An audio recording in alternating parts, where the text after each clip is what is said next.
Imagemo. Imagemo. Imagemo. Imagemo. Imagemo. Imagemo. Imagemo. Imagemo. Bonjour, c'est Marie Lalande au micro d'Imagemo à voix haute, épisode du 19 mai 2024. Aujourd'hui, en deuxième partie d'émission, dans les coulisses du livre, je reçois l'illustratrice et collagiste Manon Gauthier. C'est Samuel Mélençon, 11 ans, qui assure la chronique Tribune littéraire. Voici ce que j'en pense. Et on terminera l'émission avec les actualités littéraires. Mais d'abord, en première partie, à Dis-moi ce que tu lis, on parle poésie avec David Laure, enseignant en classe multi-âge de l'école Claire Matin à Lejeune, et trois de ses élèves, Antoine Rousseau, Lucas Turcotte et Mathilin Bezeau. Et on reçoit une nouvelle collaboratrice, la bibliothécaire Sophie Curler, qui nous présente ses coups de cœur. Encore une fois, tout plein de livres et de choses à découvrir sur la littérature jeunesse. Je m'appelle Antoine, j'ai 8 ans. J'aime lire des livres parce que ça peut m'apprendre de nouvelles choses et j'aime le suspense. Je m'appelle Kate, j'ai 7 ans. J'aime lire des livres parce que ça me relaxe et ça me fait chavirer. Dis-moi ce que tu lis. Dis-moi ce que tu lis, c'est le moment de l'émission où on rencontre des gens qui lisent les livres jeunesse et qui les font lire aux jeunes. Aujourd'hui, on rencontre David Laure et trois des élèves de l'école Claire Matin à Lejeune, Mathilin Bezeau qui est en première année, Lucas Turcotte en deuxième année et Antoine Rousseau en troisième année. Bonjour à vous quatre, bienvenue à Imagemo à voix haute. Bonjour. Bonjour. Ah, ça me fait plaisir de vous recevoir. David, on va commencer par clarifier quelques détails de votre réalité scolaire, si vous voulez bien. Lucas et Mathilin sont tous les deux dans votre classe de premier cycle et c'est Stéphanie Lavoie qui est la titulaire d'Antoine au deuxième cycle. Mais vous connaissez bien tous les élèves des deux classes de votre école. Qu'est-ce que vous pouvez nous dire de l'école Claire Matin? David. L'école Claire Matin est située dans la région du Témiscouata, au Bas-Saint-Laurent. Puis, on a vraiment, c'est un milieu rural avec des très petits villages, avec une population qui est assez basse. Puis, dans notre secteur, les parents, autrefois, avaient été consultés. Ils ont voté pour que l'organisation scolaire soit revue, puis qu'il y ait un partage entre les écoles, pour éviter les fermetures de classes et les fermetures d'écoles et les triples niveaux.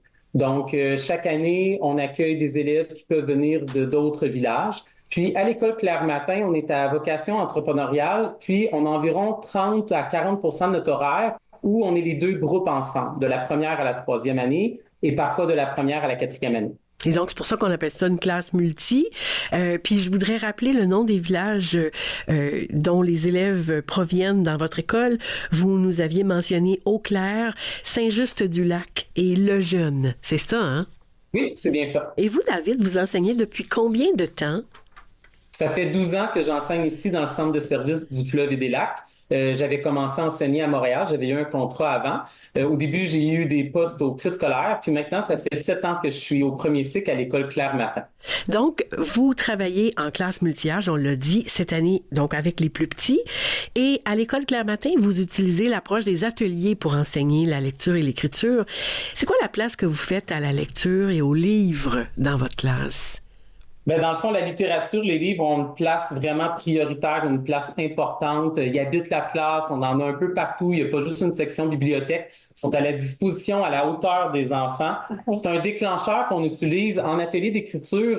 On s'inspire des auteurs, mais on utilise la littérature aussi dans toutes les autres matières. C'est un déclencheur en art, en sciences. Puis, ça nous permet de nourrir des réflexions, ça nous permet d'avoir des discussions, de s'ouvrir sur le monde. Ça nous permet de s'exprimer, de s'évader, de relaxer, de se rassembler. Ça permet aussi aux enfants de développer l'empathie quand on travaille les différentes émotions à partir de la littérature, qu'on s'ouvre sur le monde, sur d'autres réalités. Puis, ce que j'aime beaucoup quand on travaille avec la littérature aussi, c'est que le livre n'est pas associé à une évaluation. C'est vraiment quelque chose de concret, un contexte d'apprentissage. Et donc, lire pour le plaisir, ça prend tout son sens. Hein? Récemment, avec vos élèves, vous avez abordé le module de la poésie. Moi, je suis curieuse de savoir comment vous travaillez ça avec les enfants. Bien, avec les enfants, comme pour les adultes, ça peut être vraiment déstabilisant au début. Donc, il faut éveiller notre cerveau de poète. On va travailler à partir d'objets pour essayer de faire des comparaisons. Je m'inspire des ateliers d'écriture et du module qui a été publié par Chenelière. On a un gros coffre au trésor dans lequel on a des objets. On va piger des objets, puis on s'amuse à les voir autrement. Une fois qu'on a été capable de faire ça et d'exercer notre cerveau, là, on va choisir une grande émotion pour écrire à partir d'une grande émotion. Et une fois qu'on a choisi une grande émotion, bien, on va se dire, est-ce que je suis capable d'associer un souvenir, un petit moment, une personne, un objet à cette émotion-là, de le voir autrement, pour ensuite explorer des brisures de lignes, des répétitions de mots, de sons, puis essayer de créer une musicalité. Ah oui. Et aujourd'hui, donc, on a avec nous Antoine, Lucas et Mathilin. Et tous les trois, vous avez choisi de nous parler de poésie. D'abord d'un poème que vous avez lu et aussi d'un poème que vous avez vous-même écrit. On va commencer par Lucas. On va commencer avec Lucas. De qui il est, Lucas, le poème que tu as choisi de nous présenter, toi? Qui l'a écrit? C'est Gilles Thibault qui a écrit le poème dans le livre. Ah oui, donc, c'est drôle ça. Moi, j'ai une surprise pour toi à la fin. Puis c'est Gilles Thibault qui l'a écrit aussi. Alors, Lucas, est-ce que tu veux bien nous lire ce poème que tu as choisi? On t'écoute. Au cirque des mots. Au grand cirque des mots, je serais magicien. Je dirais chapeau. Je dirais lapin. Je jonglerai avec les lettres de tout l'alphabet. Je marcherai là-haut sur le fil des mots. Vous m'applaudirez, je recommencerai avec des mots dorés, brodés d'amitié. Wow! C'est donc bien beau! Pourquoi tu as choisi ce poème-là en particulier, Lucas? Est-ce que tu l'aimais? Qu'est-ce que tu as aimé là-dedans, toi? Avec les mots qu'on peut dire plus fort, qu'on peut monter le ton de notre voix pour le dire vraiment plus fort. Je comprends, oui, excellent. Puis toi, là, toi aussi, tu as écrit un poème. J'aimerais beaucoup ça que tu nous le lises, Lucas. On t'écoute. La peur, c'est comme un gros monstre qui est le noir dans la cave, quand les lumières sont fermées, quand c'est la nuit. Oh, t'as écrit un livre sur la peur. Pourquoi t'as choisi d'écrire sur la peur, toi, Lucas? Parce que le noir, ça me fait peur. Ah, je comprends. Puis c'est très bien exprimé dans ton poème. On entend bien ça. Alors, maintenant, on va aller voir Antoine. Merci beaucoup, Lucas. Allons voir Antoine. Toi, Antoine, qu'est-ce que c'est le poème que tu as choisi de nous lire? Quand j'écris de la poésie. Quand j'écris de la poésie, est-ce que c'est toujours Gilles Thibault qui a écrit ce poème? Non? C'est qui? Mireille Levert. Oh, Mireille Levert, je la connais, elle. OK, on t'écoute nous lire ça, Antoine. La poésie, c'est la voix des yeux, dans le trou des yeux, dans la paume des mains, au bout des doigts, sur le ventre, mais surtout dans le cœur. La poésie, c'est des étoiles qui nous tombent sur mon pyjama et reste là à s'étiller toute la nuit. La poésie, c'est quand j'imagine et vois tout le monde avec des oreilles de lapin et que je ne le dis à personne. Wow! La poésie, c'est quand j'imagine le monde avec des oreilles de lapin et que je ne le dis à personne. C'est tellement drôle, cette image-là. Antoine, ça t'es-tu déjà arrivé, toi, d'imaginer les gens avec des oreilles de lapin, mais pas le dire, juste dans ta tête? Non. Non, ça t'est jamais arrivé. Pourquoi tu as choisi ce poème-là, toi, Antoine? Qu'est-ce que t'aimais? La répétition et le rythme. Oui, hein, c'est vrai, parce qu'il y a des mots qui reviennent. C'est formidable. Est-ce que tu voudrais nous lire ton poème que tu as écrit à toi maintenant, Antoine? On t'écoute. Les écrans. Des lumières bleues qui nous empêchent de voir la réalité, la beauté de la nature et les merveilles de la nature. Les activités géniales qu'on peut jouer en famille, la barbe à papa de différentes formes dans le ciel. Les écrans. Ça, c'est rare, ça. Ça veut dire que toi, tu as choisi d'écrire un poème sur les écrans, puisque ça nous empêche de faire. Pourquoi? On faisait un atelier avec les troisièmes et deuxièmes. Mhm. On faisait des poèmes sur la planète. OK. Et on avait 3 thèmes, la nature, la planète et les écrans. Ben oui. C'est intéressant, ça. Parce que donc, là, ça veut dire que toi, tu privilégies dans ton poème, tu choisis la nature plutôt que les écrans. Je t'encourage. Je te remercie beaucoup, beaucoup, Antoine. Allons voir Mathilin maintenant. Mathilin, toi, tu as choisi un poème. Qui l'a écrit, ce poème? Gilles Thibault. Gilles Thibault, excellent. Est-ce que tu veux nous lire ce poème de Gilles Thibault? On t'écoute. Je vais lire le titre. Oui. Oui. Le chien miaule, le tigre rugit, le chien jappe, le canard cancane, le hibou ulule, le rossignol roucoule, et moi, je murmure, je crie, je chante ma joie ou ma peine à tous ceux que j'aime. Wow! Tout le monde fait des bruits différents. Puis Gilles Thibault, lui, dans sa poésie, il chante, il parle, puis il dit des mots. Toi aussi, tu as écrit un poème, Mathilin, hein? Est-ce que tu voudrais nous le lire? Et quand j'ai de la joie, ça fait comme si je volais sur un nuage qui me berce jusqu'à ce que je m'endorme. Wow! Tu as choisi la joie. Pourquoi tu as choisi la joie, toi, pour écrire ton poème? Parce que c'est une belle émotion.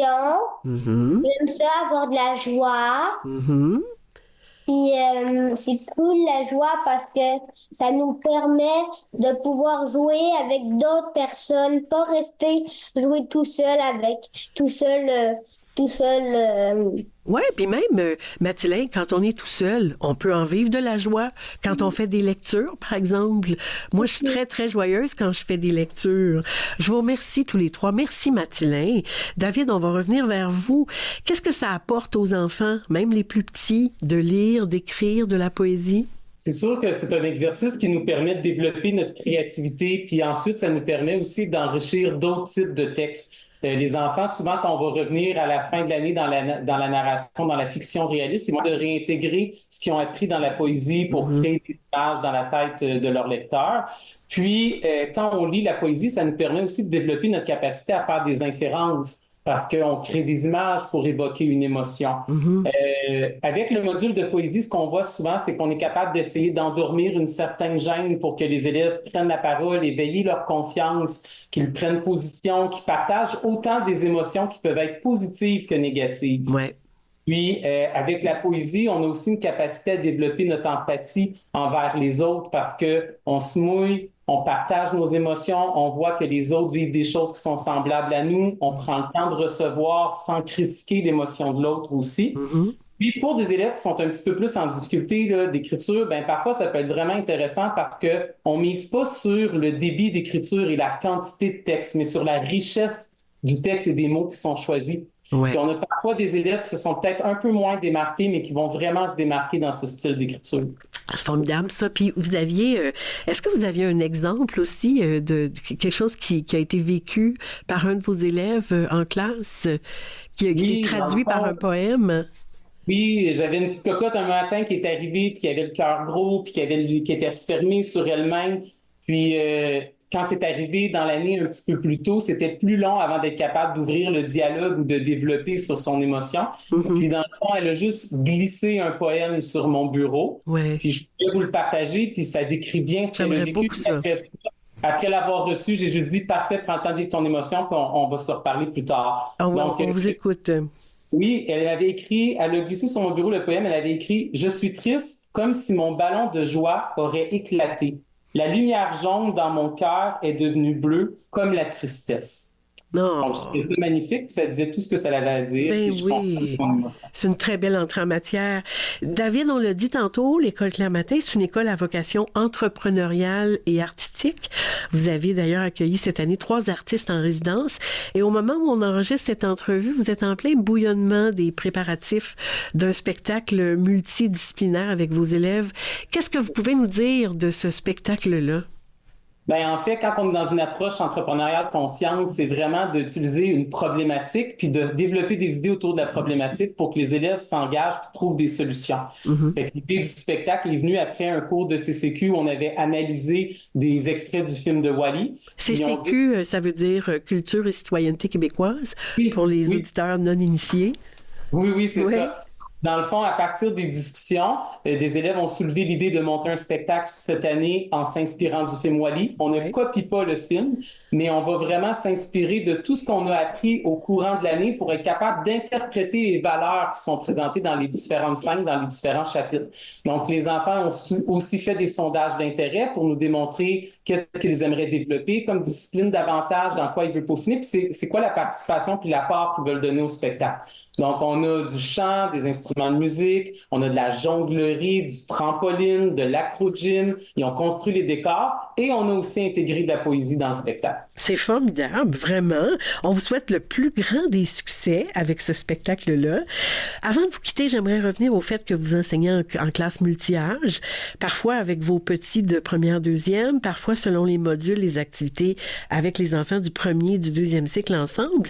C'est quoi, David, les défis, les avantages d'enseigner en classe multi? Il peut y avoir des défis, comme surtout au niveau de la planification, parce que c'est certain qu'on va organiser plus de sous-groupes de besoins.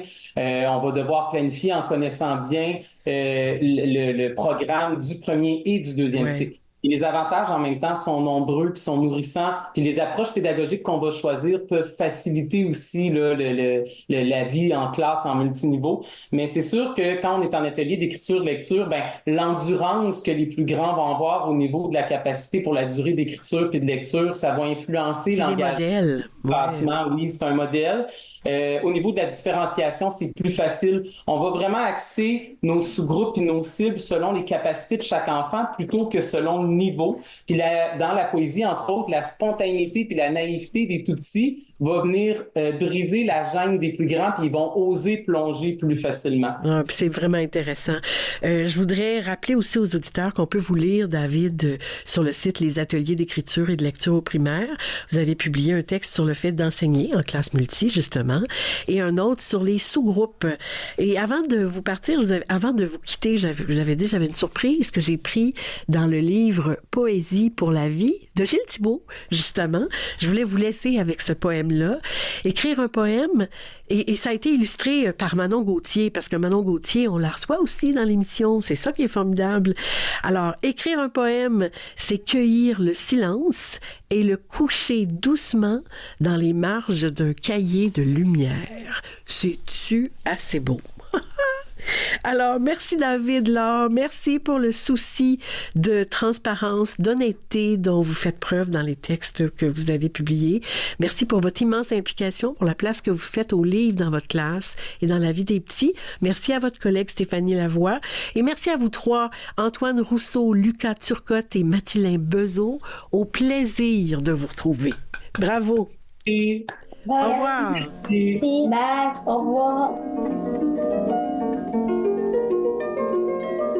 Je m'appelle Léo, j'ai 9 ans. J'aime les livres parce qu'il y en a de toutes les sortes. Informatifs, drôles, imaginaires. J'aime les livres qui sont intrigants, qui racontent et qui relatent. J'aime les livres de hockey.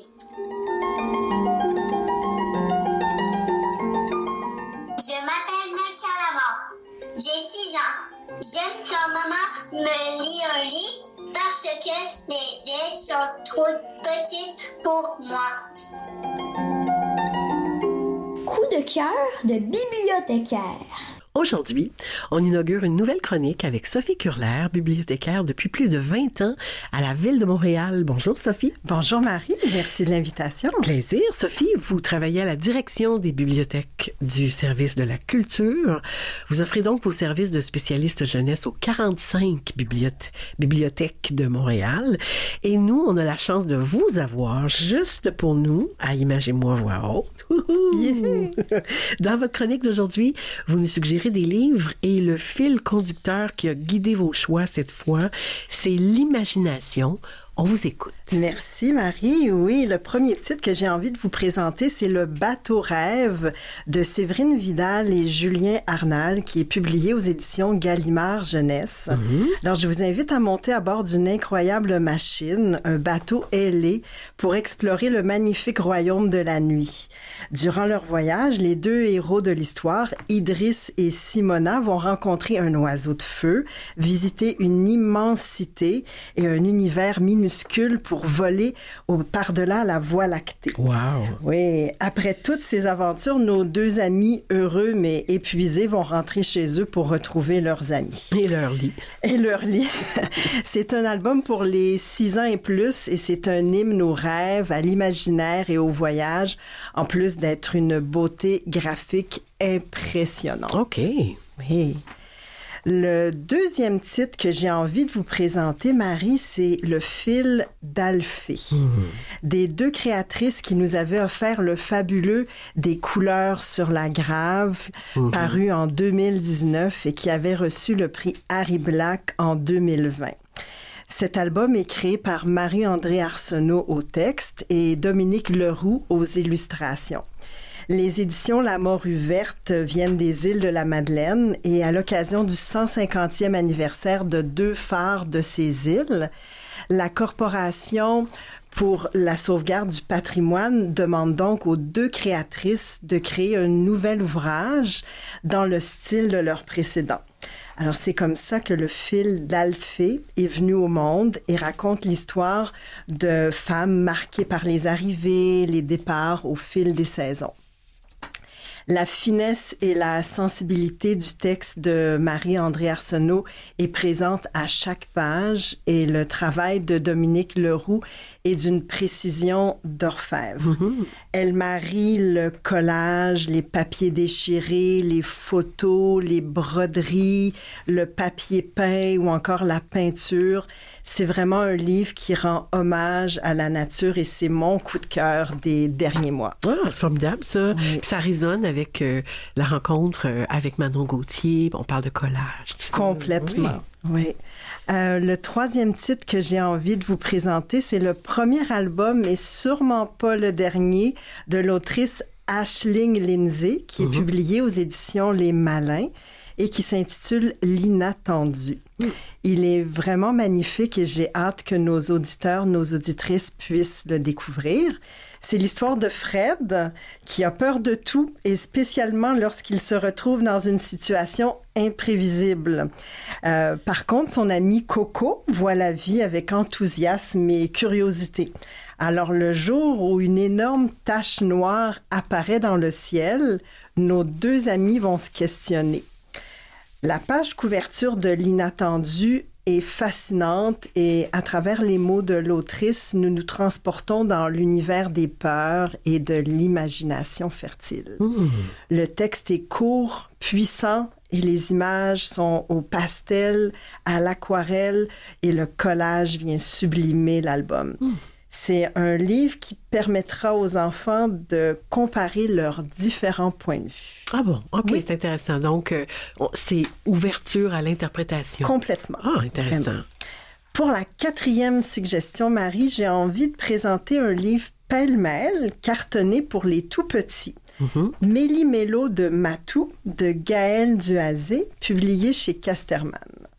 Alors, Juliette photographie de tout petits confettis et quant à Oscar, il renverse son chocolat chaud. à moins que ce soit l'inverse. Tout comme les enfants, j'adore les livres pêle-mêle où on peut associer la tête, le corps et les jambes afin de créer notre propre héros ou héroïne, afin de créer une histoire loufoque et amusante. Il existe beaucoup de types de livres de ce genre en bibliothèque, mais celui-ci se démarque particulièrement avec des dessins détaillés et des couleurs vives. OK. De plus, l'autrice a eu l'audace d'avoir ajouté du texte, ce qui permet à l'enfant de créer des phrases très originales et de stimuler l'imagination en créant des animaux. Good. Oui. Et un dernier. Un dernier, et non le moindre. Oui. J'ai envie de vous présenter un album qui rend hommage à la singularité de tous les rêveurs, rêveuses hypersensibles de ce monde. Ceux et celles qui amènent du positif dans nos vies. On a bien besoin de ça. Vraiment. Ouais. C'est un album sur les thèmes de l'acceptation et des différences qui ouvrira la porte, j'en suis certaine, à de saines discussions entre parents et enfants. Je vous parle du livre Rêveur de Mark Jensen, publié chez Kaléidoscope. C'est l'histoire d'Aaron, un petit garçon rêveur qui ne se reconnaît pas dans les envies de ses camarades. Alors, un jour, son père l'emmène en promenade et c'est à ce moment-là qu'une conversation sur le potentiel de chacun aura lieu. Mark Jensen signe un texte aux propos forts, nécessaires et l'illustre également de manière sublime. C'est un album émouvant, lumineux, à lire, à relire, surtout à laisser à la portée de nos enfants pour qu'ils et elles s'en imprègnent. Ça me fait penser à « Je parle comme une rivière ». Oui, vraiment, vraiment. On Oui. est dans la même thématique. Ah oui. Évidemment, tous les livres que je vous ai mentionnés se retrouvent dans le réseau des bibliothèques de la Ville de Montréal. Je vous invite à venir dans l'une ou l'autre de nos 45 succursales pour faire d'autres magnifiques découvertes et visiter montréal.ca bibliothèque avec un S pour connaître tous les services gratuits que nous offrons. Ah, c'est formidable. Merci Sophie Curler pour cette première chronique. Et donc, sur le site de l'émission, on va retrouver tous les liens vers les 5 titres que vous nous avez mentionnés. Et on vous retrouve pour notre plus grand plaisir en juin prochain, Sophie. Merci Marie, à bientôt. Merci, à bientôt. Je m'appelle Anne-Carla, j'ai 10 ans. J'aime des livres de la collection, j'aime lire parce que j'apprends des nouveaux mots, ça me fait rêver. Il y a des activités et aussi des défis.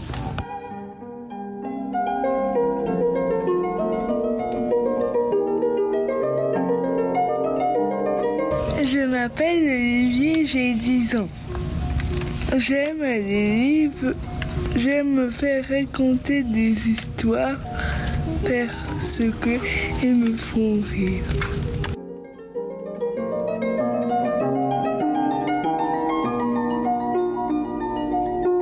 Je m'appelle Abdemoui, j'ai 9 ans. J'aime lire Youssari parce que j'aime sortir Youssari.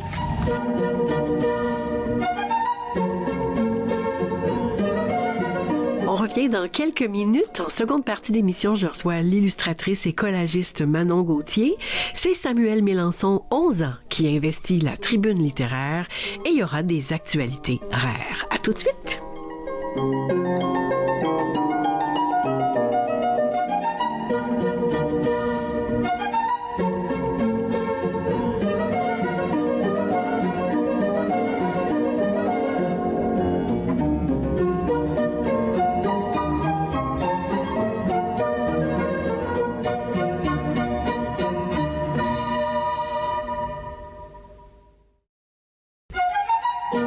On est de retour à Imagimo à voix haute. Bienvenue en deuxième partie d'émission.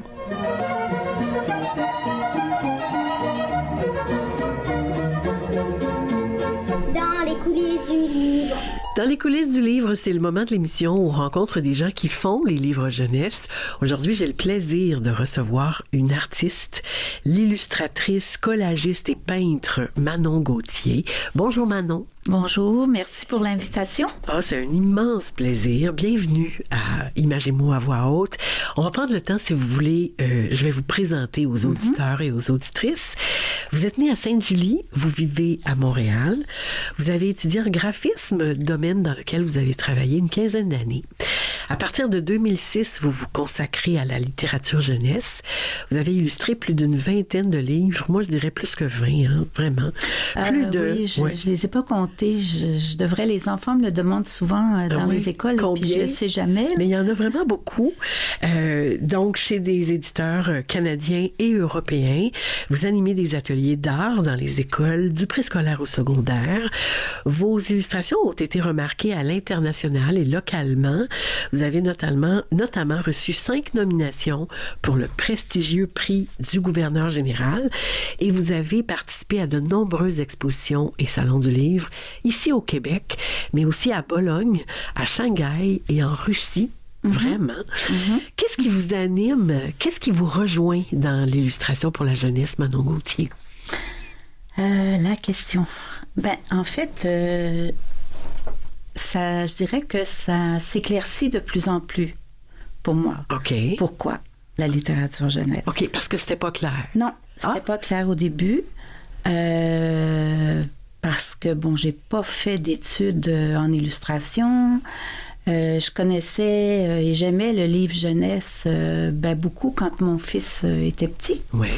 On en lisait beaucoup, on faisait du dessin, tout ça, mais j'avais jamais comme pensé travailler un jour. OK, c'était pas un rêve là, qui s'est réalisé. OK. Non. OK. Non, parce que ce qui est arrivé aussi, c'est que quand j'étais petite, on nous demandait souvent dans les cours d'art de dessiner des trucs, des choses très réalistes. Il y avait, puis un petit peu plus tard au secondaire, même au cégep, des trucs avec des perspectives, des points de... Puis j'arrivais pas. J'arrivais pas, puis c'est arrivé, ça arrivait que on me disait que j'étais nulle, que... Mon Dieu, quelle histoire! Et donc, pourquoi donc les livres jeunesse vous ont-ils attiré ou c'est un hasard ou non, en fait c'est que je me suis toujours sentie proche des enfants. Ouais. Puis peut-être que j'avais des choses, peut-être pas à leur dire en texte, mais peut-être en images. J'ai pas vraiment réfléchi, comme vous avez dit tout à l'heure, là, j'aime ça, c'est ça que je veux faire. Non, ça a été plutôt sinueux, là, comme oui. Puis à un moment donné, c'est ça, j'ai mis une illustration sur le site de l'Association des illustrateurs en 2004, je crois. Et puis il y a Yves Nadon qui est allé vous chercher. Alors c'est comme ça que ça s'est... Oui, que ça a commencé. Oui. Vous êtes à la fois illustratrice, collagiste et peintre. Et vous êtes autodidacte, vous l'avez dit tantôt en d'autres mots. On reconnaît tout de suite votre style qui est très, très singulier. Moi, j'aimerais que vous nous parliez de votre manière de travailler, des techniques que vous utilisez pour illustrer des livres jeunesse, vos méthodes de collage. C'est ce qui vous distingue de plus en plus. Oui, parce qu'au début, quand j'ai commencé, c'est vrai que j'essayais de dessiner. Oui, tout à fait. Oui. Comme dans Ma maman du photomaton. Oui. Puis il y avait je pense que c'était des petits rideaux dans une fenêtre que j'avais découpés. Oui, c'est ça. Oui, alors ça s'est fait progressivement d'un album à l'autre. J'ajoutais des morceaux de papier. Et puis aussi, il faut dire que quand je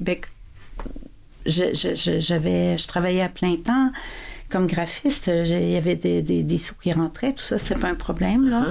Et puis quand j'ai commencé à faire de l'album jeunesse, j'avais pratiquement, c'était difficile de payer mon loyer. Oui, ben oui. Alors, on vit difficilement de ça. Hein? C'est ça. Puis, je veux dire, c'est pas juste moi, là. Non, c'est répandu. Et puis, donc, finalement, j'ai fait ce que je faisais quand j'étais petite sans m'en rendre compte. C'est que je me suis mise à récupérer des sacs en papier brun. Je réutilisais les mêmes cartons 2 fois. Je faisais des trucs sur les 2 côtés. Ouais. Je récupérais les crayons que mon fils avait quand il était à l'école, que j'avais gardés. Ouais. Je déchirais du papier journal. J'essayais vraiment de m'en sortir en réutilisant. Puis, je me suis rendu compte que c'était des morceaux de papier souvent où il y avait des textures, où il y avait des griffonnages que j'avais fait avant dans une autre illustration. Puis, je me suis mise à essayer de mettre tout ça ensemble pour créer mes images. Et ça donne des résultats formidables, vraiment. Ben merci. Oui, en tout cas, je me sens plus à l'aise maintenant, comme ça. Et donc, je me demandais si vous peigniez avant le fond et si vous procédez par addition. Ah, je suis pas du tout organisée. D'accord. Ça dépend de ce qui vient. J'ai pas de méthode de travail, pas du tout. Non. C'est un peu... non, je peux dire que peut-être que je fais mes personnages, mes animaux d'abord, et puis tout seul, puis après ça, je fais mes fonds. Ouais. Puis après ça, j'essaye de mettre ça ensemble. Puis il y a un paysage qui s'ajoute aussi. Il y a des plantes, des fleurs, des maisons. On reconnaît le trait de crayon. Moi, ce qui m'a beaucoup touchée aussi dans les personnages, c'est les yeux. Dans beaucoup des albums que vous avez illustrés, il y a des yeux d'enfants, de maman, puis on reconnaît la tendresse aussi, la sensibilité. C'est vraiment très, très beau ce que vous faites. Merci. Ah, oui. Merci beaucoup. Ça me fait plaisir. Vous avez parlé tout à l'heure, vous avez une formation en graphisme et depuis cette formation-là, depuis vos premières illustrations de livres pour la jeunesse, votre style a évolué de ce moment-là à maintenant. Qu'est-ce qu'on peut dire de cette évolution-là? Qu'est-ce qui s'est ajouté? Qu'est-ce que je pourrais dire? C'est peut-être... je ne sais pas si je mets les questions là, puis les réponses, mais... c'est ça, c'est qu'à partir du moment où ça s'est précisé que c'était le collage, en parallèle, j'ai commencé les rencontres avec les enfants. Ah oui, aussi, parce qu'on va parler de ça, tout à fait. Oui. Et ça a pris de la place. Ah, tellement. Oui, hein? Tellement. Ils sont vraiment importants. Ah, mon Dieu, il y a une émotion ici. Oh, c'est touchant, c'est vraiment touchant. Il y a une petite fille qui, au départ, parce que je l'ai fait travailler avec des formes en papier. Je choisis, moi, des retailles dans mes boîtes de retailles. Puis j'ai plusieurs cartons avec des retailles que j'adapte. Il y en a pour les tout petits, avec des formes plus grandes. Il y en a pour chaque cycle. Et puis, je rencontre surtout les tout petits, les premières, deuxième, troisième années, quatrième aussi. Ça arrive les cinquième, sixième, mais c'est plus rare. Et puis, en fait, c'est ça, c'est qu'il y en a qui vraiment... qui découvrent, qui sont capables de produire des choses, puis de créer de façon plastique avec leurs mains, de façon graphique avec leurs mains aussi. En fait, ce qui est intéressant, c'est que vous leur faites créer du beau, puis c'est la prise de conscience que ça leur fait. Oui, aussi. Puis c'est ça, il y a une petite fille tantôt qui était pas certaine, les formes... qu'est-ce que je vais faire? Puis alors là, je suis allée la voir. Puis là, on a commencé à regarder ça. Puis OK, y a-t-il une forme qui te fait penser à quelque chose? Une idée? Qu'est-ce que tu aimes beaucoup, toi? Est-ce que tu aimes les animaux? J'essaie de la ramener. Oui. Puis là, finalement, elle a commencé, OK, elle a eu comme un déclic qui s'est fait. Oui, puis elle a fait sa création, puis elle était tellement contente, puis elle me regarde, puis elle me dit, Manon a dit, c'est le plus beau jour du monde. Oh, c'est le plus beau jour de sa vie? Oui! Parce qu'elle a réalisé qu'elle était bonne dans quelque chose. Oui, c'est formidable, ça. Puis c'est ça, il y en a qui me disent, il y a un petit garçon qui me dit, en regardant sa création, il me dit, mais il dit, je savais même pas que j'étais capable de faire ça. Non, c'est ça, vous leur faites réaliser ça. Oui, je pense que dans mes albums, c'est ça, je pense toujours à eux. Je l'ai fait beaucoup déjà de janvier à dernier décembre. Oui. J'ai fait Bertrand Gauthier. Oui, le texte de Bertrand. Oui. Puis c'est ça, le texte de Bertrand, c'est la poésie. Alors pour moi, c'était vraiment... ça me donnait beaucoup de liberté au niveau de l'image. Oui. J'avais pas de contrainte de répéter un personnage. Parce que c'est intéressant, parce que vous êtes associé à différents auteurs qui vous proposent des textes. Les maisons d'édition, j'imagine, qui vous proposent des textes. Oui. J'en ai noté quelques-uns. Marie-André Arsenault, Michel Escoffier, Bertrand Gauthier, Yves Nadon, Gilles Thibault, Julie Pearson. Vous avez illustré leurs textes dans Eliot. Oui. Certains des sujets sont doux, c'est léger. La poésie, il y a beaucoup de poésie dans ce que vous illustrez. Oui, j'ai eu beaucoup de chance d'illustrer ces textes. Escoffier, c'est drôle. C'est toujours très drôle. Nadon, Eliot, c'est des sujets qui sont plus délicats. Oui. Des thèmes parfois durs aussi. Eliot, c'est pas facile. Puis Eliot, ça fait 10 ans chez Les 400 coups. Ça se produit comment? Vous rentrez dans l'univers des autres. Comment vous faites? De quoi vous partez pour illustrer ce qui vous allume là-dedans?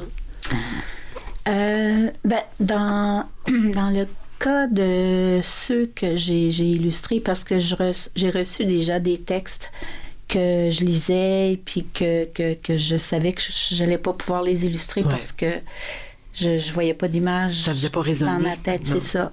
Alors, je préférais les laisser à d'autres qui ça conviendrait mieux. Oui, c'est ça. Puis, j'ai le premier qui m'a été proposé, c'est Ma maman du photomaton. De Nadon, oui. Oui. Et puis, lui, en fait, c'est que j'ai vécu quelque chose de semblable. Là, et puis, c'est sûr que c'est venu ça me parlait beaucoup. Ça vient chercher l'émotion, oui, c'est ça. Eliot aussi. Je me suis beaucoup attachée à ces personnages-là. Oui. Et étant donné qu'il nous reste moins de temps qu'on pensait, moi, j'aimerais beaucoup qu'on parle de votre album qui va paraître à l'automne. Ça devait sortir maintenant, là, mais ça va être repoussé à l'automne. Aux éditions Les Malins, ça s'appelle Nous tous. Et vous signez pour une première fois, si je ne m'abuse, à la fois le texte et les illustrations. Qu'est-ce que vous pouvez nous en dire de Nous tous? Premièrement, je voulais faire un album sans texte parce que je n'avais même pas pensé que je pouvais écrire. Puis c'est mon éditeur qui m'a proposé d'essayer d'écrire des mots. Puis finalement, ça a été un déclencheur. Là. J'avais fait mon visuel déjà. Et puis ça venait, comment je pourrais dire, je pouvais dire dans le fond ce que je voulais vraiment dire. Oui, aller à l'essentiel. Oui, parce que dans le fond, ce que vous voulez illustrer dans ce livre-là, c'est que on a tous sur la Terre quelque chose de commun. Oui, qui nous unit. Oui, c'est ça. Autant les animaux que les humains. Oui. Puis, en fait, c'est dans cet album-là, il y a tout ce que j'aime. Il y a la nature aussi, mais ça, c'est comme aussi. Un petit c'est vrai. truc à côté. Et ici, qu'est-ce qu'on va pouvoir, à part Nous tous, est-ce que vous avez d'autres projets sur la marmite en cours de route? Oui, là, j'ai un texte de Michael Escoffier encore. Un autre ça fait 2 ans que je l'ai. Là, je vais le commencer en juin, qui va sortir au printemps prochain. Puis, j'ai quelques projets là, à moi, texte et images. Oui, d'autres. Ça. Alors, moi, je suis ravie de ça. Maintenant, c'est la tradition à Image et moi à voix haute. On demande aux invités de nous proposer un de leurs coups de cœur littéraire jeunesse. Est-ce que vous avez une suggestion pour nous? Un des premiers albums, c'est un tout petit album que j'ai découvert il y a quand même quelques années, là, qui m'avait beaucoup, que j'avais adoré et que je relis à l'occasion. C'est de Michel Lemieux. Nuit d'orage. Nuit d'orage de Michel Lemieux. Oui, okay. C'est une petite fille avec son chien qui ne dort pas de la nuit parce qu'il y a l'orage. Puis il se pose plein de questions sur... elle se pose des questions sur le sens de la vie, sur d'où on vient, puis toutes des questions qui rejoignent, je crois, les enfants. Oui, tout à fait. Des questions de base. Hein? Oui, exactement. Alors, on va trouver le lien vers... puis tous les titres vers... ce qu'on a mentionné, mais aussi vers vos liens personnels, parce qu'on peut y voir vos œuvres sur le site de l'émission. On va retrouver ça. Je vous remercie, Manon Gauthier, pour cette rencontre. Merci à vous. Merci pour la tendresse, pour la gentillesse, la bienveillance. Ça transparaît dans vos créations. Je nous souhaite de pouvoir voir et lire encore longtemps du Manon Gauthier. Merci. Merci infiniment.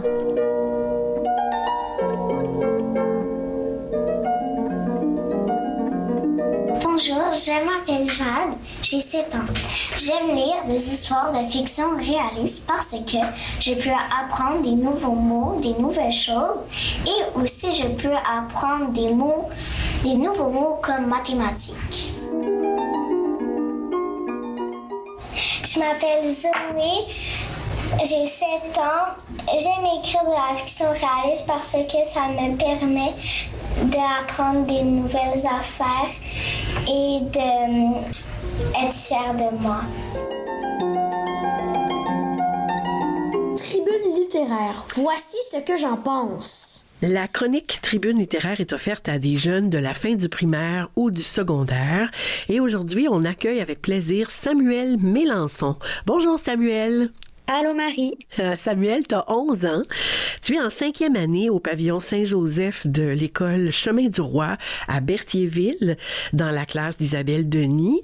On salue Isabelle. Bonjour Isabelle. Je te présente rapidement aux auditeurs, Samuel. T'aimes beaucoup écrire des histoires, surtout cette année. Ta tête est remplie d'idées et tu aimes lire des romans que tu trouves accessibles pour toi. Tu aimes les jeux vidéo, tu aimes faire du vélo et colorier. Aujourd'hui, Samuel, c'est à toi qu'on présente ou qu'on propose la tribune littéraire. De quoi tu nous parles? Aujourd'hui, je vais te parler de la BD La ferme Petit Pois. C'est une BD écrite et illustrée par Lucy Nicely, une Américaine âgée de 36 ans qui, en plus d'être une autrice et une illustratrice, est aussi musicienne. Cette BD a été publiée sous Gallimard Bande dessinée. La ferme Petit Pois a 2 tomes, La nouvelle vie de Jen et Pomme d'amour. Le tome est basé sur des thèmes comme le déménagement, la famille recomposée et les problèmes que ça peut causer. Dans la BD, Jen, le personnage, affrontera ces changements avec du courage et des efforts. La ferme Petit Pois tome 1 se déroule en été et en automne durant le tome 2. Jen a déménagé en campagne et elle essaye de s'adapter malgré elle. De fille de la ville au poulailler, Jen va subir de grands changements comme de son père ambitieux et totalement absorbé par le travail à son agaçant beau-père. Elle passe aussi de fille unique à 2 demi-sœurs. Quant à elle, sa mère et ses demi-sœurs vont au marché, par exemple, pour vendre leurs produits, vu qu'ils ont une ferme. Ils ont toutes une tâche différente. Mais Jen se sent inutile et son beau-père, Walter, n'aide pas la cause car il la dénigre constamment. Il la dénigre constamment. Excuse-moi, je te coupe la parole, Samuel. Il la dénigre. As-tu un exemple de ce qu'il fait pour la dénigrer? Mettons, Jen a de la misère avec ses tables. Puis il va lui dire, mettons, que si elle veut vraiment se rendre utile, il faudrait qu'elle connaisse ses tables. Ah oui, puis il dit ça devant ses belles-sœurs puis sa belle-mère. Juste devant ses demi-sœurs, la belle-mère était pas là. Ah, d'accord. Mais donc, des fois, quand on se fait dire des affaires comme ça, même s'il y a personne, de toute façon, puis qu'elle a de la difficulté, ça, elle trouve ça difficile. Oui. Je comprends. Je te laisse continuer, Samuel. Jen, elle va retrouver du réconfort auprès de ses demi-sœurs. Ah oui, ça l'aide. Ils vont la consoler. Je comprends. Ce que j'aime, c'est l'écriture. Cette bande dessinée se lit très bien parce que le vocabulaire est simple et les bulles de paroles sont bien équilibrées. J'aime vraiment l'illustration aussi, car on a vraiment l'impression d'être en campagne avec les belles couleurs joyeuses. J'habite derrière un champ, je sais ce que c'est vraiment beau. C'est bon, ça. Je te le dis, ce livre détend beaucoup. Moi, personnellement, je conseillerais ce livre à ceux et celles qui doivent faire face à la séparation de leurs parents et qui doivent se refaire une vie, ainsi qu'aux gens de 9 à 12 ans, parce que à 9 à 12 ans, tu as un peu plus de compréhension. Mm-hmm. Selon moi, l'autrice essaie de nous faire comprendre que même si on ne veut pas, il va falloir accepter la séparation de nos parents. Nos parents, ils s'aiment plus, c'est comme ça. Dis-moi, Samuel, qu'est-ce qui t'a touché, toi? Qu'est-ce qui t'a rejoint dans cette bande dessinée, La ferme Petit Pois? Que je me sens comme Jen parce que moi aussi, j'ai une famille recomposée, j'en ai deux, une du bord de mon père et une du bord de ma mère. Donc, je sais ce que c'est les petites chicanes puis les désaccords. Ouais, c'est ça. C'est une situation que tu as vécue toi-même. Donc, tu es capable de te mettre à la place du personnage principal de la série. Hein? Oui, c'est sûr que moi, d'habitude, moi, je suis contente, tu sais, de connaître de nouvelles personnes, mais ça dépend des personnes. Oui, puis c'est un changement. Des fois, les changements, c'est difficile. Ça demande du temps d'adaptation. Je comprends. Alors, écoute, merci Samuel pour cette chronique. Sur le site de l'émission, on va retrouver les liens vers les 2 tomes de la BD La ferme Petit Pois de Lucy Knisley, publiée chez Gallimard BD.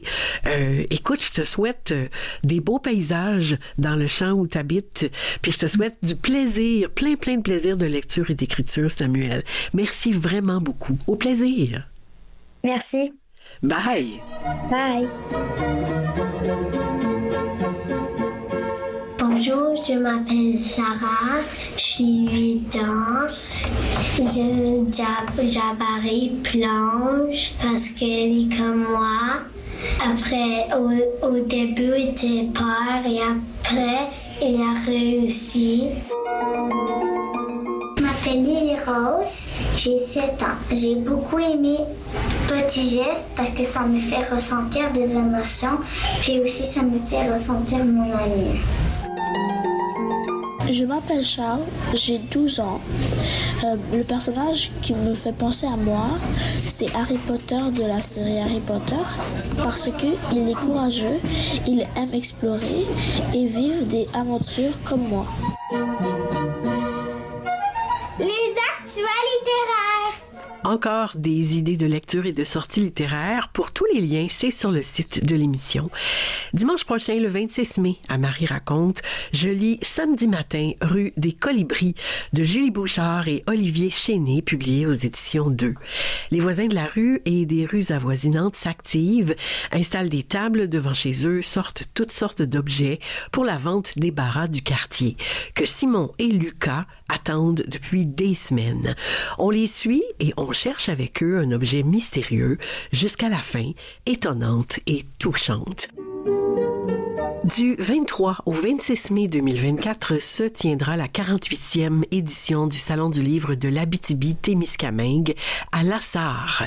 La thématique cette année est « Quand les mots se font entendre » et l'ambassadeur jeunesse est Daniel Brouillette, l'auteur de la série BIN, créateur d'une plateforme où les profs qui s'abonnent ont accès à des capsules vidéo en lien avec le français et cofondateur de La Belette Moqueuse, une compagnie de jeux de société. Les 24 et 25 mai, c'est le festival inaugural Montréal Mystère à la Grande Bibliothèque, là où la littérature de langue anglaise et française se rencontre. C'est un rassemblement d'auteurs, d'autrices francophones et anglophones dédié au polar et au thriller. Du 24 au 26 mai se tient la 13e édition du Festival BD de Montréal sur la rue Saint-Denis, piétonne pour l'occasion entre Guilford et Roy. Plus de 60 activités gratuites et 300 BDistes autour de la thématique au-delà des frontières. Les 24 et 25 mai se tiendra aussi la première édition de Bourgeons éclatés, le premier festival en art littéraire jeunesse de Gatineau. Célébration des arts littéraires par le biais d'activités ludiques, originales et gratuites pour les jeunes et leurs familles.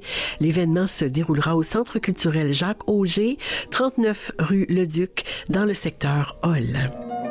Du 30 mai au 1er juin aura lieu la 6e édition du Salon du livre de Charlottetown à l'île du Prince-Édouard, plus précisément au carrefour de l'île Saint-Jean à Charlottetown. Cette année, le salon célébrera la passion pour les livres et la lecture sous le thème « Viens voir, viens lire ».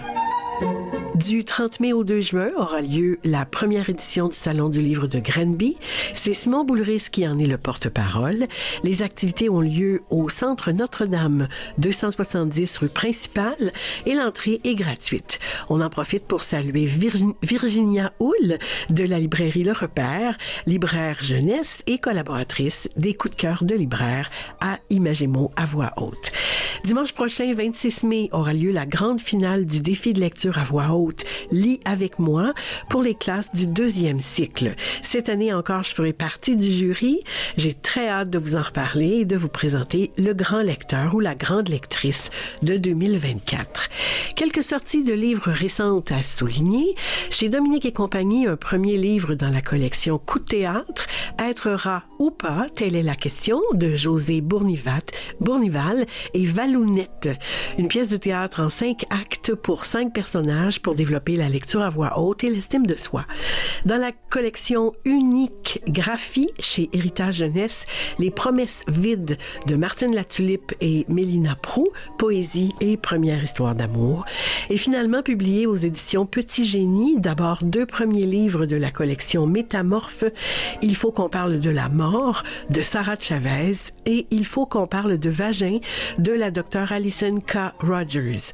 Les deux sont illustrés par Annika Lelarge. 2 livres documentaires à mettre dans les mains des lecteurs et lectrices un peu plus vieux et curieux.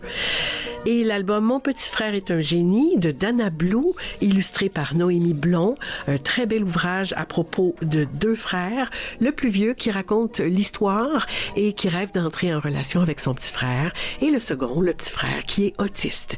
En terminant, une dernière suggestion de lecture, cette fois dans le numéro 43 de la revue Le Pollen, cet article à propos de rencontres quand les créatrices et les créateurs de livres entrent à l'école, sous la direction d'Olivier Dezutter, d'Hélène Surgeon, de Martin Lépine et Marie-Christine Baudry aux éditions Druide. Des auteurs, des autrices, des illustrateurs, illustratrices racontent leur visite dans les classes, ce qu'ils y apportent, ce qu'ils en retirent. C'est un livre indispensable pour mettre la culture au cœur de l'école et on en parle avec Olivier Dezutter dans 2 semaines à Imagémo à voix haute. Voilà, c'est tout pour aujourd'hui. Je remercie les invités et les collaborateurs de cet épisode.